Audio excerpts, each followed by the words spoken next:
নমস্কার। প্রাণারামের মাধ্যমে সম্প্রচারিত ভারত কথার গ্রন্থিমোচনের 541তম পর্বে আপনাদের সবাইকে জানাই সাদর সম্ভাষণ। মহামতি অনন্তলালের পরম আশীর্বাদে আমরা প্রতিদিন শুনে চলেছি পূর্ণ ভারত কথা।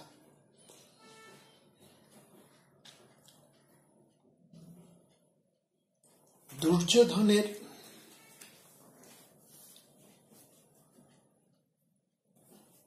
প্রবল আপত্তি এবং তার এক গভীর যুদ্ধ উন্মত্ততা,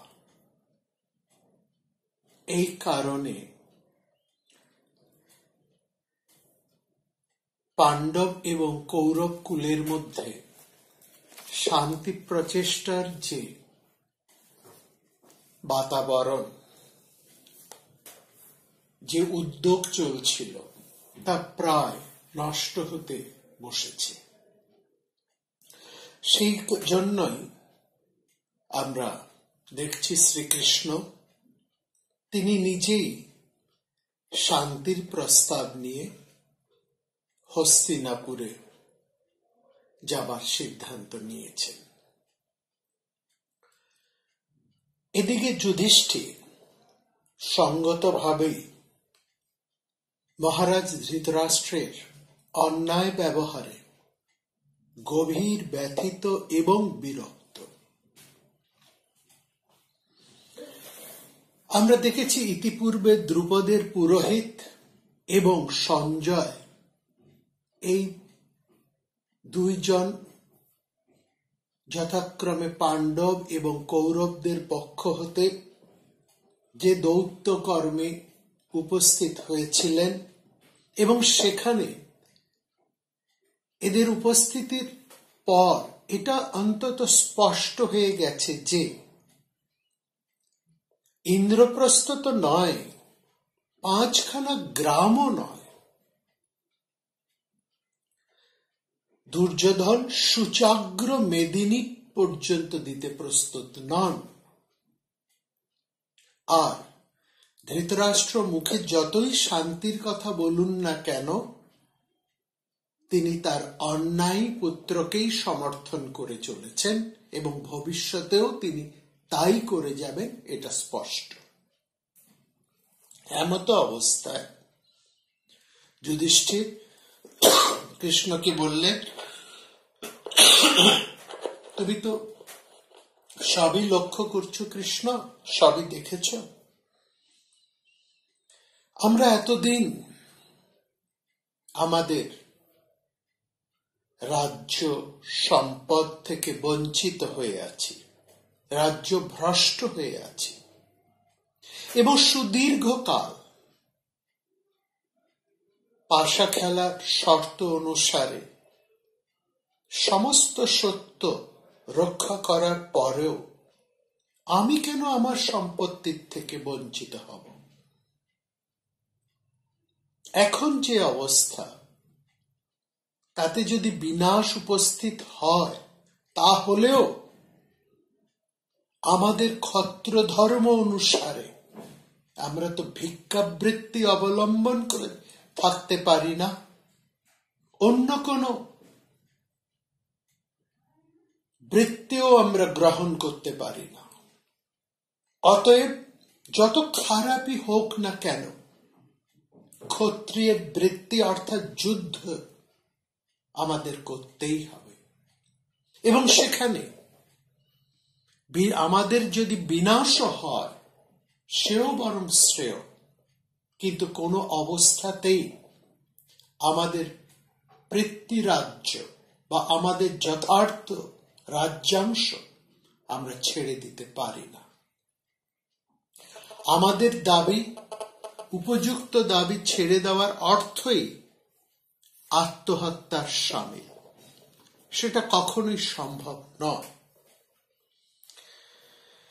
অন্যদিকে এটাও খুব গুরুত্বপূর্ণ যে, এটাও সঠিক, কৌরবদের ধ্বংস করে যদি রাজ্য ছিনিয়ে নিতে হয়, রাজ্যের অংশ আদায় করতে হয়, সেটাও উগ্রতারই এক চূড়ান্ত নিদর্শন হয়ে থাকবে।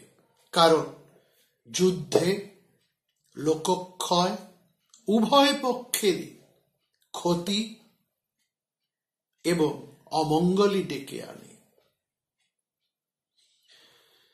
এরপর আমরা দেখেছি গত পর্বে যুধিষ্ঠির যুদ্ধের পরিণাম সম্পর্কে তিনি যে বিশদ কথা বলেছেন, দীর্ঘ কথা বলেছেন, সেখানে তার বক্তৃতার মধ্যে, তার কথার মধ্যে ক্ষত্র ধর্মকে এবং তিনি তার নিজেকেও কুকুরের সাথে তুলনা করেছেন।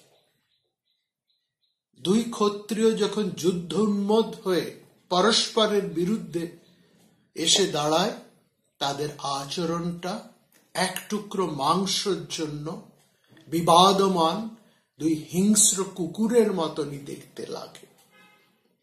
এবং এখানে তার বক্তব্যটা এমনই দার্শনিক প্রজ্ঞায় উদ্ভাসিত যে যুধিষ্ঠির যে কারণে তিনি যুদ্ধ চাইছেন না অথচ রাজ্যাংশ চাইছেন,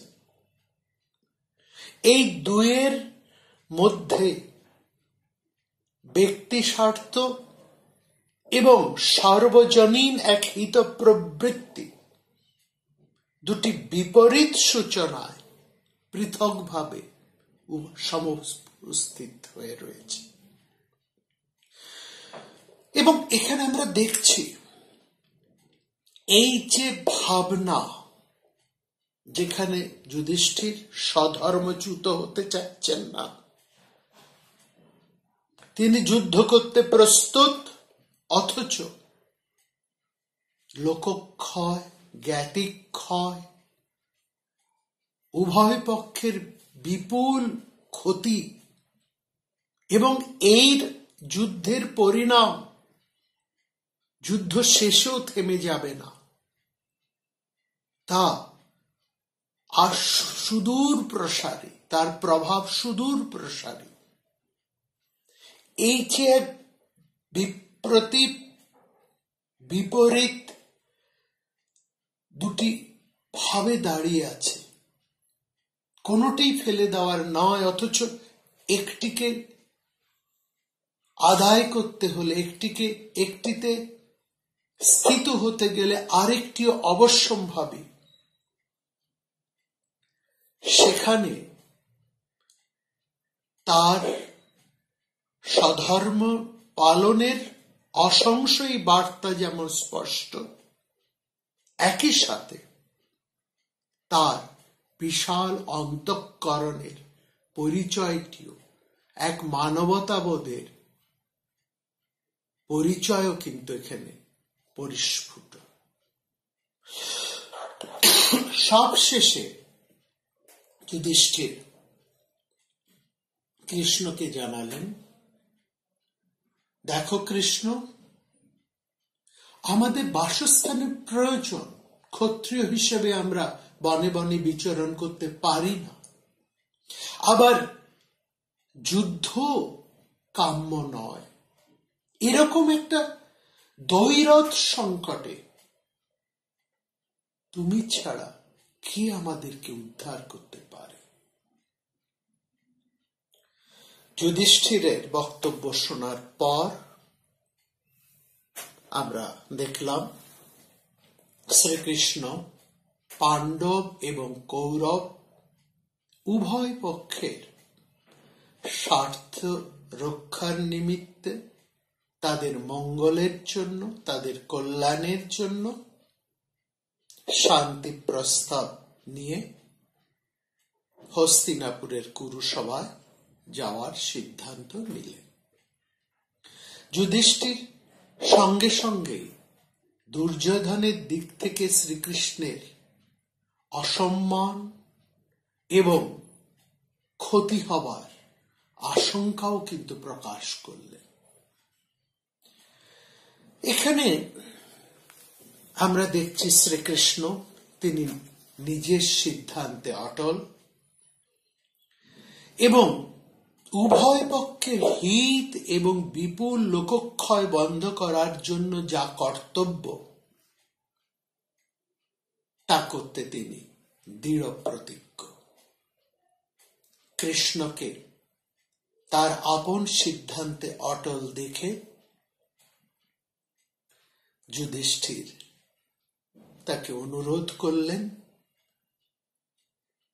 যাতে উভয় পক্ষের কল্যাণ হয় এমনই কিছু উপায় করতে। কৃষ্ণ এই মুহূর্তে যা বলছেন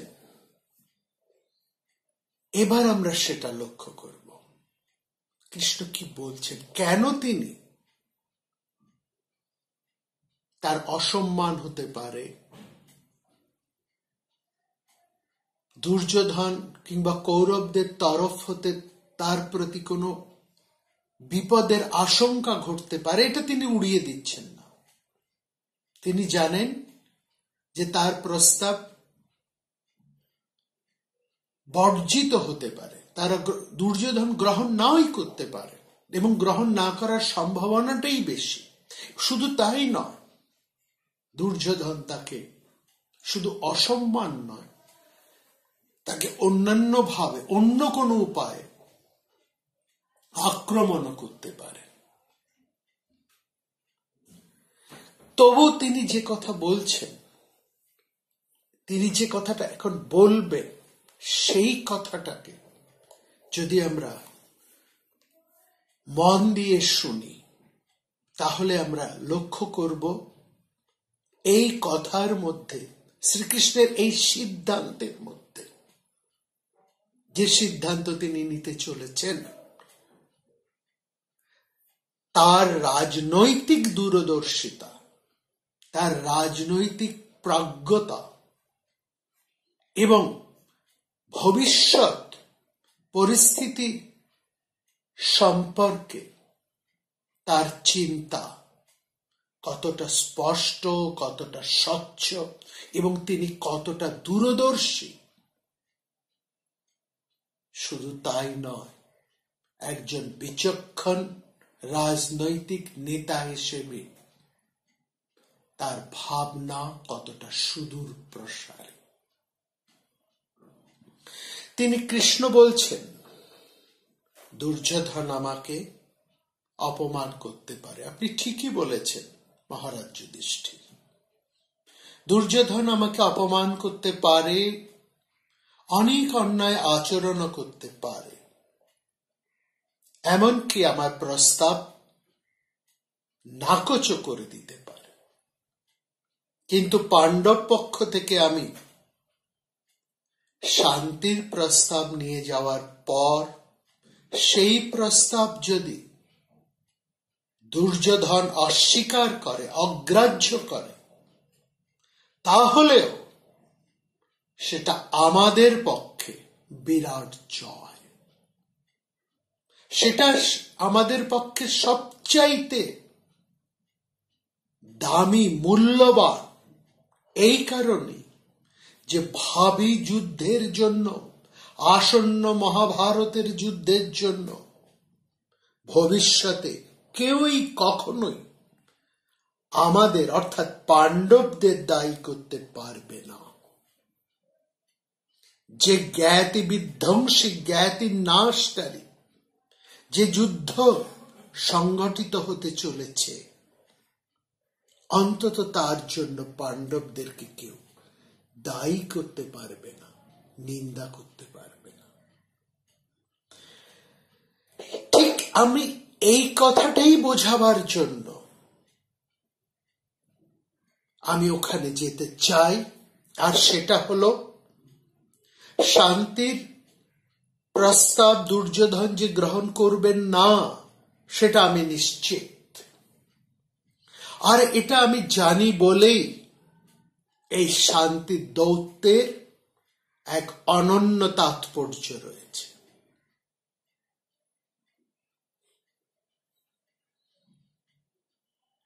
যে অবশ্যম্ভাবী যুদ্ধ দুই জ্ঞাতি পক্ষের মধ্যে হতে চলেছে, যা অবশ্যম্ভাবী, যা হবেই,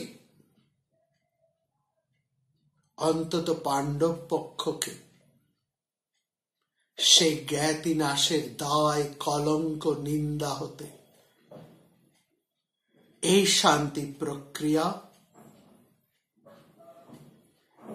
সম্পূর্ণভাবে মুক্ত রাখবে। কৃষ্ণ চান যে যুদ্ধ আসন্ন এবং যে যুদ্ধ অবশ্যম্ভাবী,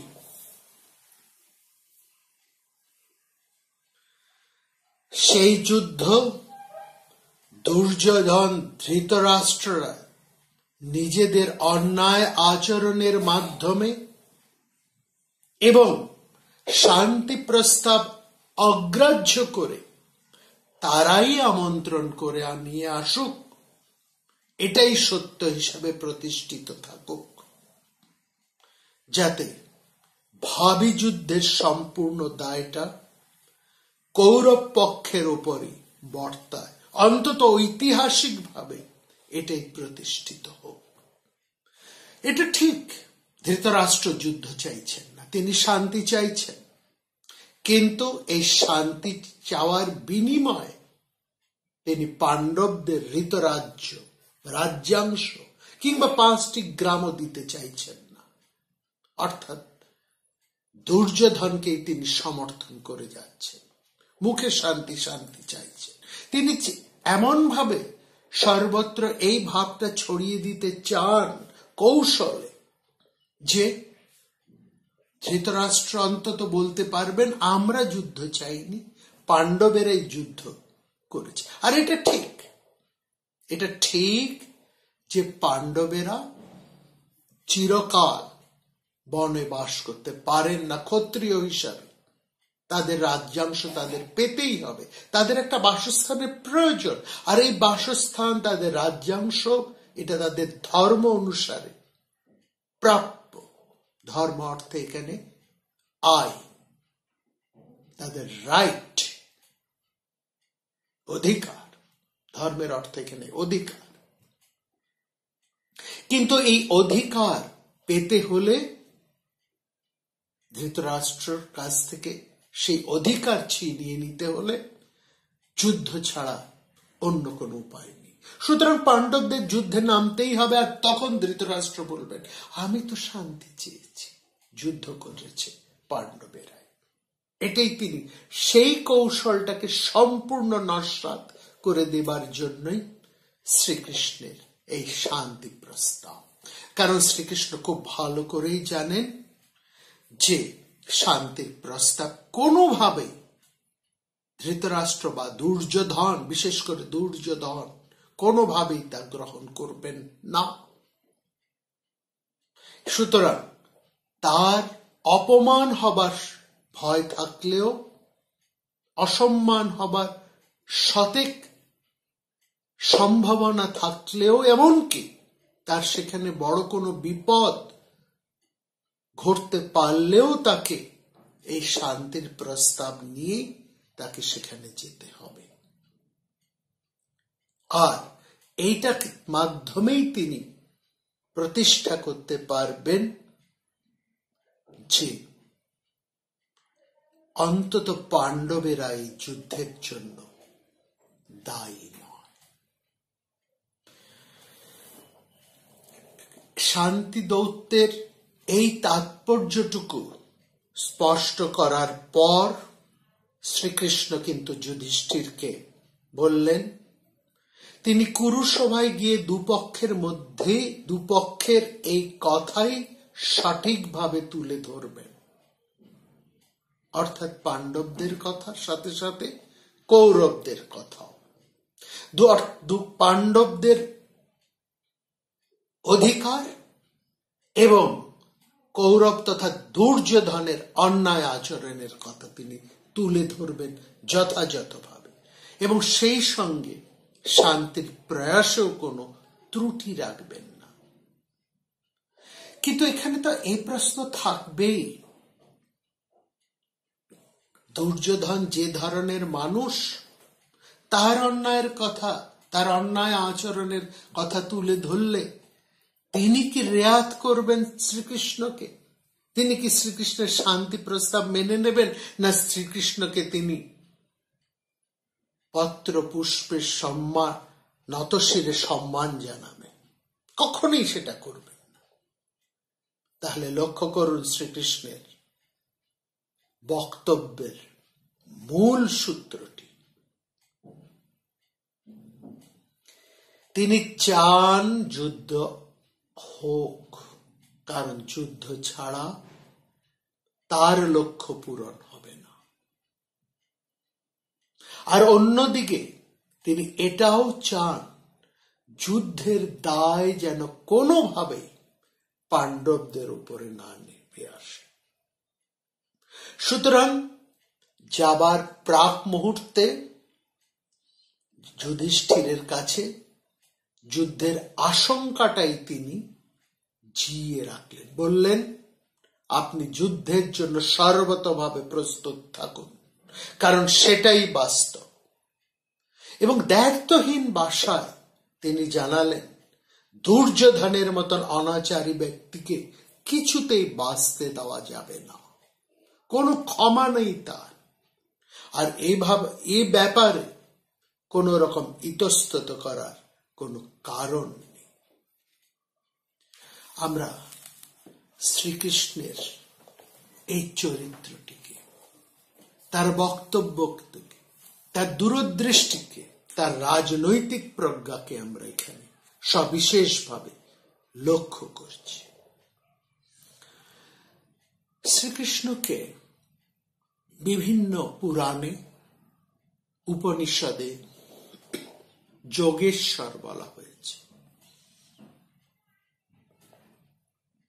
অর্থাৎ তিনি সবসময় যোগযুক্ত। এই যোগেশ্বর বা যোগযুক্ত কথার তাৎপর্য কি? এর অনেক ব্যাখ্যা আছে। আমরা শুধু এইটুকু বলবো, বিশদ কোনো কিছুর মধ্যে আমরা যাব না। যোগেশ্বর শ্রীকৃষ্ণ নিয়ে আলোচনা করার আমাদের অবকাশ থাকবে, অবশ্যই আমাদের আলোচনা করতে হবে সেই ভীষ্ম পর্বে, যখন আমরা গীতা নিয়ে আলোচনা করব। কিন্তু বর্তমান প্রেক্ষিতে আমরা যোগেশ্বর বা যোগযুক্ত শ্রীকৃষ্ণকে বলতে আমরা এইটুকুই বুঝব, বা এইটাই বোঝাতে চাই, তার নিজের উপর তার সম্পূর্ণ আত্মনিয়ন্ত্রণ আছে। এটাই হচ্ছে যোগযুক্তর সবচাইতে গুরুত্বপূর্ণ বক্তব্য। যোগযুক্ত বলতে এটাই বোঝায় যে মানুষের নিজের উপরে সম্পূর্ণ নিয়ন্ত্রণ আছে, আত্মনিয়ন্ত্রণ আছে, যিনি তার নিজের মনকে, মাইন্ডকে হ্যান্ডেল করতে পারে, ম্যানেজ করতে পারে। যে মানুষ নিজের মনকে নিয়ন্ত্রণ করতে পারে না, সে অন্যকে কিভাবে নিয়ন্ত্রণ করবে? অন্যের কথায়, অন্যের আবেগে সে তো ভেসে যাবে। আর উল্টো দিকে যার সম্পূর্ণ মনের উপর নিয়ন্ত্রণ রয়েছে, 16 আনার উপর 18 আনা, সেখানে সে কেবল অন্যের কথার দ্বারা সে বিচলিত হন না, অন্যের আবেগে সে ভেসেও যান না, বরং তিনি অন্যের মনকে, অন্যের আচরণকে, অন্যের মতামতকে সম্পূর্ণভাবে প্রভাবিত করতে পারে, নিজের বিরুদ্ধ পক্ষকে নিজের অনুকূলে নিয়ে আসতে পারে। যিনি পারেন তিনি যোগেশ্বর, তিনি যোগযুক্ত। অর্থাৎ সমস্ত মন তার কেন্দ্রীভূত, নিজের মধ্যে তা আত্মস্থ, তার অন্যের হাতে নয়, তার নিয়ন্ত্রণ অন্য কোনো কিছুর উপরে নয়, অন্য কোনো বিষয়ের উপরে নয়, সম্পূর্ণ নিজের উপরে। এবং তার ফলে সেই মানুষ তার বিরুদ্ধ পক্ষকে, বিরুদ্ধ অবস্থাকে এবং বিরুদ্ধ বিষয়কে সুন্দরভাবে নিয়ন্ত্রণ করতে পারে। শুধু নিয়ন্ত্রণই নয়, তাকে ঘুরিয়ে নিজের দিকে নিয়ে আসতে পারে। তিনি অন্যের মনকে পর্যন্ত নিয়ন্ত্রণ করতে পারেন এবং অন্যের মনের উপর বিশাল প্রভাব সৃষ্টি করতে পারেন। শুধু তাই নয়, তিনি সময়কে, সমস্যাকে, অবস্থাকে এবং দুরাগত কালকে, অনাগত ভবিষ্যৎকে, সম্ভাব্য পরিস্থিতিকে, অনাগত ঘটনাকে, অনাগত পরিস্থিতিকেও তিনি সম্পূর্ণভাবে নিয়ন্ত্রণ করতে পারেন। এটাই হচ্ছে যোগযুক্ত হবার বা যোগের কার্যকারিতা। শ্রীকৃষ্ণের এই দক্ষতা ছিল বলেই তাকে যোগেশ্বর বলা হয়েছে। মনস, বুদ্ধি, চিত্ত এবং অহংকার, এই চারটি হচ্ছে মানুষের মনের উপাদান। মনস হচ্ছে সংকল্প, কনস্ট্রাকটিভ থিঙ্কিংস, যে তার চিন্তা ভাবনাকে নিয়ন্ত্রণ করতে পারে। সে যা সংকল্প নেয়, সে সংকল্প থেকে সে চ্যুত হয় না। এই জন্য শ্রীকৃষ্ণকে বলা হয় অচ্যুত। তিনি কোনো অবস্থাতেই কখনোই নিজের সিদ্ধান্ত থেকে, নিজের অবস্থান থেকে চ্যুত হন না বলেই তার আরেক নাম অচ্যুত। তারপরে আসছে তার চিত্ত, অর্থাৎ তিনি কোনো কিছুই ভোলেন না। তার স্মৃতি এতটাই স্বচ্ছ, তার স্মৃতি এতটাই সজীব, এবং শুধু তাই নয়, তার স্মৃতি তাকে কখনো প্রবঞ্চনা করে না। তার চিত্তের উপর তার নিয়ন্ত্রণ সম্পূর্ণ। আর অহংকার মানে আমি, শ্রীকৃষ্ণের এই যে উপস্থিতি, এই উপস্থিতি তার সর্বপ্লাবী এক ব্যক্তিত্ব, সেটা এতটাই গভীর, এতটাই সুদূর প্রসারী এবং এতটাই তাৎপর্যপূর্ণ, যা অন্যকে টলিয়ে দিতে সক্ষম। তিনি উপস্থিত মানে সেখানে তাকে অতিক্রম করে কেউ কখনোই যেতে পারে না। তিনি না চাইলে তো পারেনই না, তিনি চাইলেও অন্য কেউ তাকে অতিক্রম করতে পারে না। এটাই হচ্ছে তার অহংকার বা তার প্রবল উপস্থিতি, তার ব্যক্তিত্বের এক প্রকাশ। সেই জন্য তাকে বলা হয় তিনি সর্ব। তিনি আছেন মানে সবকিছু তিনি ছেয়ে আছেন, সবকিছুর মধ্যেই তিনি উপস্থিত হয়ে আছেন। যেখানে যে বিষয়ের মধ্যে তার ভূমিকা আছে, সেখানেই তার প্রবল উপস্থিতি রয়েছে। আর কোনো মানুষের সাধ্য নেই তার এই উপস্থিতিকে অতিক্রম করে যাওয়া। এটাই হচ্ছে তার অহংকারের তাৎপর্য। আর বুদ্ধির বা তার প্রজ্ঞা, তার ইন্টেলেকচুয়ালের কথা তো আমরা বলেই চলেছি। তার প্রজ্ঞা এতটাই সুদূর প্রসারী যে তিনি অনাগত ভবিষ্যৎকে শুধু দেখতে পান তাই নয়, তিনি তাকে নিয়ন্ত্রণ করতে পারেন তার স্বইচ্ছা অনুসারে। এখানেই তার বুদ্ধি, যার ফলে তিনি যে কোনো বিষয়ে যে কোনো মানুষের থেকে বহুদূর এগিয়ে থাকে। এই ভূমিকাতে আমরা শ্রীকৃষ্ণকে এবার দেখব। এইটা আমাদের মনে রাখতে হবে যে যোগযুক্ত শ্রীকৃষ্ণ, যোগেশ্বর শ্রীকৃষ্ণ, এর তাৎপর্য এটাই। অর্থাৎ তিনি সমসাময়িক সমস্ত মানুষের থেকে, সমস্ত প্রজ্ঞাবান মানুষের থেকে, সমস্ত ইন্টেলেকচুয়াল মানুষদের থেকে তিনি বহু যোজন এগিয়ে রয়েছে। এখানেই তার অনন্যতা। আগামী পর্বে আমরা দেখব শ্রীকৃষ্ণ উপস্থিত হতে চলেছেন শান্তির দূত নিয়ে, শান্তির বার্তা নিয়ে, শান্তির দূত হিসেবে হস্তিনাপুরের সভায় এক নতুন ভূমিকায়।